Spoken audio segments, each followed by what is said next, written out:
2 ദിവസത്തെ കേരള സന്ദർശനത്തിനായി പ്രധാനമന്ത്രി നരേന്ദ്രമോദി വൈകിട്ട് 6 മണിയോടെ കൊച്ചിയിലെത്തും. 7 മണിക്ക് മഹാരാജാസ് കോളേജിന് മുന്നിൽ നിന്ന് റോഡ് ഷോ നിശ്ചയിച്ചിട്ടുണ്ട്.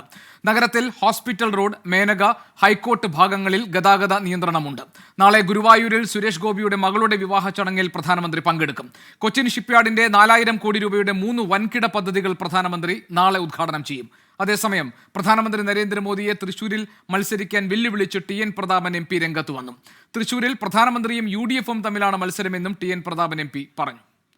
S. വിജയകുമാർ വിവരങ്ങളുമായുണ്ട്. ഒപ്പം തന്നെ രാഹുൽ വിജയൻ, അശ്വിൻ പാലാഴി ഞങ്ങളുടെ പ്രതിനിധികൾ. പ്രധാനമന്ത്രി രണ്ടാം വട്ടവും കേരളത്തിലേക്ക് എത്തുമ്പോൾ, കൊച്ചിയിൽ അദ്ദേഹം എത്തുമ്പോൾ അതിന്റെ വിശദാംശങ്ങൾ പങ്കുവയ്ക്കാനുണ്ട്.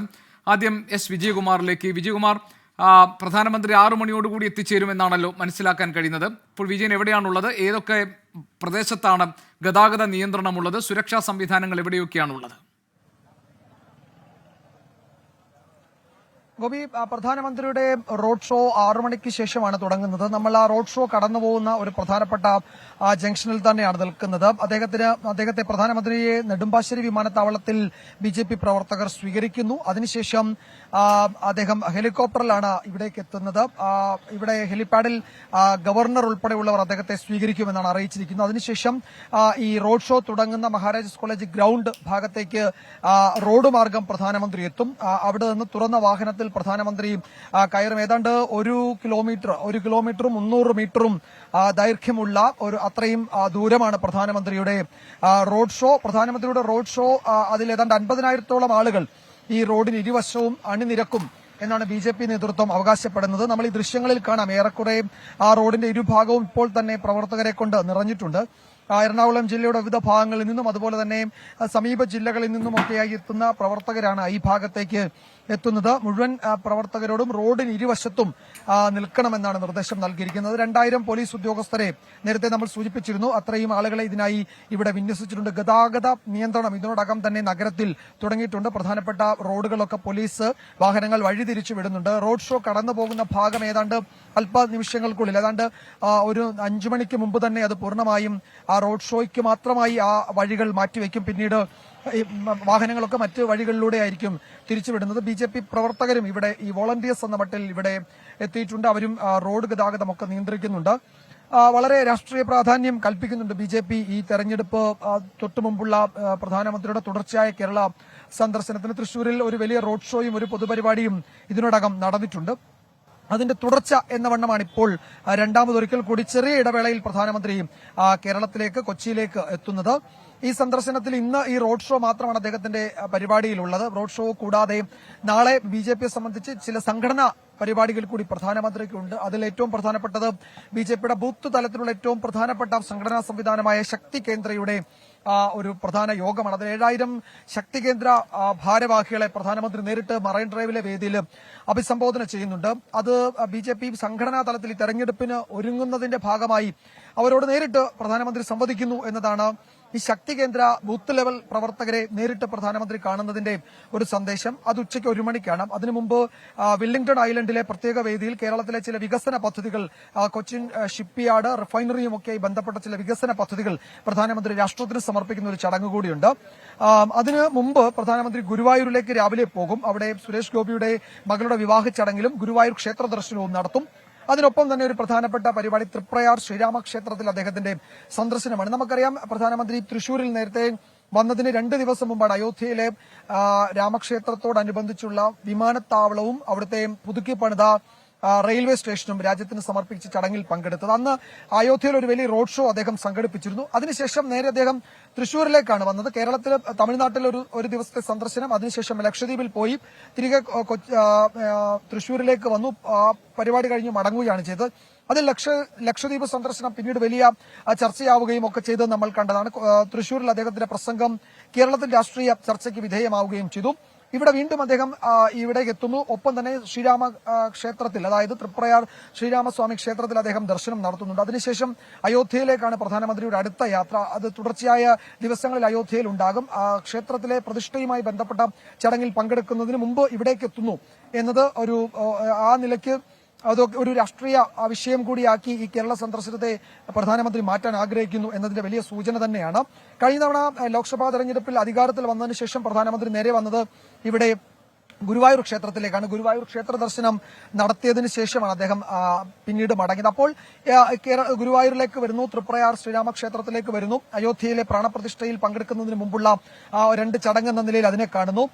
മറ്റൊരു പ്രധാനപ്പെട്ട കാര്യം ഗോപി, കേരളത്തിലാണ് ഒരുപക്ഷെ ബി ജെ പി നേതൃത്വത്തിലുള്ള കേന്ദ്ര സർക്കാരിനെതിരെ വലിയ രാഷ്ട്രീയ വിമർശനം ഉണ്ടാകുന്നത്. ഇന്ന് നമുക്കറിയാം ഇടതുമുന്നണിയുടെ പ്രധാനപ്പെട്ട മുന്നണി തീരുമാനങ്ങളിൽ ഒന്ന് ഡൽഹിയിൽ കേന്ദ്ര സർക്കാരിനെതിരെ സമരം പ്രഖ്യാപിക്കുന്നു എന്ന് തന്നെയാണ്. മുഖ്യമന്ത്രിയും മന്ത്രിമാരും ആ സമരത്തിൽ പങ്കെടുക്കുന്നുണ്ട്. അതിന്റെ ഔദ്യോഗിക പ്രഖ്യാപനം ഇന്ന് LDF കൺവീനർ നടത്തിയതിനു ശേഷമാണ് പ്രധാനമന്ത്രി ഇവിടേക്കൊരു ചടങ്ങിൽ പങ്കെടുക്കാൻ എത്തുന്നത് എന്നത്. ഉറപ്പായും അത് രാഷ്ട്രീയ പരാമർശങ്ങൾ അദ്ദേഹത്തിന്റെ പ്രസംഗത്തിൽ ഉണ്ടാകും എന്ന് നമുക്ക് ഇക്കട്ടത്തിൽ ഊഹിക്കാം. ഡൽഹിയിൽ നടക്കുന്ന ഈ സമരപരിപാടി വിജയകുമാർ, നേരത്തെ വിജയൻ സൂചിപ്പിച്ചു, പ്രധാനമന്ത്രിയുടെ അടിക്കടിയുള്ള ഈ കേരള സന്ദർശനത്തിന് വലിയ രാഷ്ട്രീയ പ്രാധാന്യമുണ്ട്. നമുക്കറിയാം BJP A ക്ലാസ് മണ്ഡലങ്ങളായി കാണുന്ന മണ്ഡലങ്ങൾ, പ്രത്യേകിച്ച് തൃശൂർ പോലുള്ളൊരു മണ്ഡലത്തിലെ സ്ഥാനാർത്ഥിയുടെ വിജയം ഉറപ്പാക്കുക എന്നത് വളരെ പ്രാധാന്യത്തോടുകൂടി കേന്ദ്ര നേതൃത്വം ഏറ്റെടുത്തിരിക്കുന്ന ഒരു ദൗത്യമാണ് എന്ന സൂചന കൂടി നൽകുന്നുണ്ട് പ്രധാനമന്ത്രിയുടെ ഈ വരവ്. കഴിഞ്ഞ ദിവസമാണ് കേന്ദ്രമന്ത്രി വി മുരളീധരൻ സംസാരിച്ചപ്പോൾ പറഞ്ഞത്, പ്രധാനമന്ത്രിയുടെ വരവ് എല്ലാ സംസ്ഥാനങ്ങളിൽ നിന്നും എന്നതുപോലെ BJP ലക്ഷ്യമിട്ടിരിക്കുന്ന സീറ്റുകളിലെ വിജയം സുനിശ്ചിതമാക്കുക എന്ന ഉദ്ദേശത്തോടു കൂടിയാണെന്നുള്ളത്. അന്ന് വന്നപ്പോൾ നടത്തിയ പ്രസംഗത്തിൽ വളരെ രൂക്ഷമായ ഭാഷയിൽ സംസ്ഥാന സർക്കാരിനെയും കേരളത്തിലെ ഭരണ സംവിധാനങ്ങളെയും ഒക്കെ പ്രധാനമന്ത്രി വിമർശിച്ചിരുന്നു. അതിനുശേഷമാണ് പിന്നീട് സ്വർണ്ണക്കടത്ത് കേസിലെ അന്വേഷണം എവിടെ പോയി എന്നതൊക്കെ ഉയർത്തിക്കാട്ടിക്കൊണ്ട് കേരളത്തിൽ കോൺഗ്രസ് പ്രതിപക്ഷം എന്ന നിലയിൽ പലതരത്തിലുള്ള വിമർശനങ്ങളും ഉന്നയിച്ചത്. ഈ വരവിൽ അദ്ദേഹം എവിടെയാണ്, ഏത് തരത്തിലായിരിക്കും അദ്ദേഹത്തിന്റെ പ്രസംഗം ഉണ്ടാവുക? അതിന്റെ ഒരു രാഷ്ട്രീയ സ്വഭാവം എന്തായിരിക്കും? അതിന്റെ പ്രാധാന്യം എത്രത്തോളം ഉണ്ടാകും? ഗോപി, 2 പരിപാടികൾ, ആ നിലയ്ക്ക് ശ്രദ്ധേയമാകാൻ പോകുന്ന 2 പരിപാടികൾ. ഒന്ന്, അദ്ദേഹത്തിന്റെ പൊതുപ്രസംഗം ഉണ്ടാവുക ഈ BJP ബൂത്ത് ലെവൽ പ്രവർത്തകരുടെ, ശക്തി കേന്ദ്ര പ്രവർത്തകരുടെ ഒരു പൊതുപരിപാടിയാണ്. അത് നാളെ ഉച്ചയ്ക്കാണ് നടക്കുന്നത്. അതാണ് BJPയുടെ ഒരു രാഷ്ട്രീയ പരിപാടിയായി, സംഘടനാ തലത്തിലുള്ള ഒരു പ്രധാനപ്പെട്ട പരിപാടിയായി മാറുന്നത്. ശക്തി കേന്ദ്ര എന്നത് BJPയുടെ ഏറ്റവും താഴെത്തട്ടിലുള്ള സംഘടനാ സംവിധാനമാണ്. അതിന്റെ ഒരു ഏകോപിത രൂപമാണ് ശക്തി കേന്ദ്ര എന്നത്. ബൂത്ത് തലത്തിലുള്ള പ്രവർത്തകരുടെ അല്ലെങ്കിൽ അതിന് ചുമതല വഹിക്കുന്ന താഴെത്തട്ടിലുള്ള നേതാക്കളുടെ ഒരു പൊതുവേദിയാണ്. അതിൽ 7000-ഓളം പ്രവർത്തകരെ, ആ ബൂത്ത് തലത്തിലുള്ള അല്ലെങ്കിൽ ശക്തി കേന്ദ്രയുടെ 7000-ഓളം പ്രവർത്തകരെയാണ് ഇവിടെ പ്രധാനമന്ത്രി കാണുന്നത്. അവിടെ അദ്ദേഹം തെരഞ്ഞെടുപ്പുമായി ബന്ധപ്പെട്ട BJPയുടെ ഒരു സ്ട്രാറ്റജി എന്തായിരിക്കും കേരളത്തിൽ എന്നത് സംബന്ധിച്ച് ചില സൂചനകൾ അവിടെ നൽകും. മറ്റൊന്ന്, ഇവിടെ വെല്ലിംഗ്ടൺ ഐലൻഡിലെ പൊതുവേദിയിൽ അദ്ദേഹം വികസന പദ്ധതികൾ രാഷ്ട്രത്തിന് സമർപ്പിക്കുന്ന ഒരു പരിപാടിയുണ്ട്. അതിൽ സ്വാഭാവികമായും കേരളത്തിൽ ഉയർന്നു വരുന്ന വികസന പ്രശ്നവുമായി ബന്ധപ്പെട്ട് കേന്ദ്രം കേരളത്തിനെ പിന്തുണയ്ക്കുന്നില്ല, സാമ്പത്തികമായി ഞെരുക്കുന്നു, അത്തരം വിമർശനങ്ങൾ കേന്ദ്രത്തിനെതിരെ കേരളം മുന്നോട്ട് വയ്ക്കുന്നുണ്ട്. അതിന് ഒരു രാഷ്ട്രീയ മറുപടി ആ വേദിയിൽ ഉണ്ടാകുമെന്നതാണ് നമ്മൾ കരുതുന്നത്. ഈ 2 പരിപാടിയാണ് പ്രധാനമായിട്ടുള്ളത്. മറ്റ് 2 പ്രതീകാത്മകമാണ്. ഗുരുവായൂർ ക്ഷേത്ര ദർശനവും ഒപ്പം തൃപ്രയാർ ശ്രീരാമസ്വാമി ക്ഷേത്ര ദർശനവും. 2ഉം ഈ അയോധ്യയിലെ പ്രാണപ്രതിഷ്ഠയുമായി ബന്ധപ്പെട്ട ചടങ്ങുകളുടെ പശ്ചാത്തലത്തിൽ BJPയെ സംബന്ധിച്ച് വളരെ പ്രധാനപ്പെട്ടതുമാണ്. ഒരു കാര്യം കൂടിയുള്ളത്, കഴിഞ്ഞ തൃശൂരിലെ BJPയുടെ പരിപാടിയിൽ പ്രധാനമന്ത്രിയുടെ പ്രസംഗത്തിന്റെ അതിന്റെ ഒരു പ്രധാന ഭാഗമാകെ മോദിയുടെ ഗ്യാരണ്ടി എന്നത് തന്നെയായിരുന്നു. കേന്ദ്ര സർക്കാരിന്റെ വികസന പദ്ധതികൾ, പ്രത്യേകിച്ച് ഈ സ്ത്രീകളെ ലക്ഷ്യമിട്ടുകൊണ്ടുള്ള, ഇടത്തരക്കാരെ ലക്ഷ്യമിട്ടുകൊണ്ടുള്ള വികസന പദ്ധതികൾ, അത്തരം പദ്ധതികളുടെ കാര്യത്തിൽ അത് നരേന്ദ്രമോദി അദ്ദേഹത്തിന്റെ വാഗ്ദാനങ്ങൾ പാലിക്കുന്നു, മോദിയുടെ ഗ്യാരണ്ടി എന്നതായിരുന്നു ആ പ്രസംഗത്തിൽ ഉടനീളം ഉയർന്നു വന്നത്. അതിനെതിരെ വലിയ വിമർശനമൊക്കെ ഉയർന്നു വരികയും ഒക്കെ ചെയ്തിരുന്നു. എന്തായാലും അത്തരമൊരു സാഹചര്യത്തിൽ ഇത്തവണയും മോദിയുടെ ഗ്യാരണ്ടി എന്നത് കേരളത്തിലെ ഒരു മോട്ടോ ആയി മാറ്റും എന്നത് തന്നെയാണ് നമ്മൾ മനസ്സിലാക്കുന്നത്. തന്നെയുമല്ല, മോദിയുടെ ഗ്യാരണ്ടി എന്നത് ഒരിക്കൽ കൂടി മോദി എന്നതും അത് മോദിയുടെ ഗ്യാരണ്ടി എന്നതും ഒരു തെരഞ്ഞെടുപ്പിലെ ഒരു പ്രഖ്യാപനമായി മാറ്റാനും അതനുസരിച്ച് തെരഞ്ഞെടുപ്പ് തന്ത്രങ്ങൾ മെനയാനും BJPയുടെ പാർലമെന്ററി ബോർഡ്, BJPയുടെ പരമോന്നത സമിതി അതാണ് പാർലമെന്ററി ബോർഡ് തീരുമാനിച്ചിരുന്നു. ഇന്ന് അതിന്റെ ഭാഗമായി ഇന്ന് രാജ്യത്താകമാനം BJPയുടെ ക്യാമ്പയിൻ എന്താണ്, ചുവരെഴുത്തുള്ള ക്യാമ്പയിൻ തുടങ്ങിയിട്ടുണ്ട്. JP നദ്ദയാണത് ഡൽഹിയിൽ തുടക്കം കുറിച്ചത്. ഉത്തർപ്രദേശിൽ യോഗി ആദിത്യനാഥ് തുടങ്ങി. അങ്ങനെ BJP സംസ്ഥാനങ്ങളിൽ അതത് മുഖ്യമന്ത്രിമാരാണ് ആ ചുവരെഴുത്ത് ക്യാമ്പയിൻ തുടക്കമിട്ടത്. അങ്ങനെ BJP തെരഞ്ഞെടുപ്പ് മൂഡിലേക്ക് പൂർണ്ണമായി മാറിയ ഒരു പശ്ചാത്തലത്തിൽ കൂടിയാണ് തുടർച്ചയായ 2ാമത് ഒരു റോഡ് ഷോ പ്രധാനമന്ത്രി കേരളത്തിൽ സംഘടിപ്പിക്കുന്നത്, കേരളത്തിലേക്ക് എത്തുന്നത്. അതിൽ സുരേഷ് ഗോപിയുടെ മകളുടെ വിവാഹം എന്നത് ഒരു വ്യക്തിപരമായ കാര്യമാണെങ്കിൽ പോലും അതിന് മറ്റൊരു പ്രാധാന്യം കൂടിയുള്ളത് അദ്ദേഹം തൃശ്ശൂരിൽ സ്ഥാനാർത്ഥിയാകുമെന്ന് ഏറെക്കുറെ ഉറപ്പിച്ച ഒരു പശ്ചാത്തലം കൂടിയാണ്.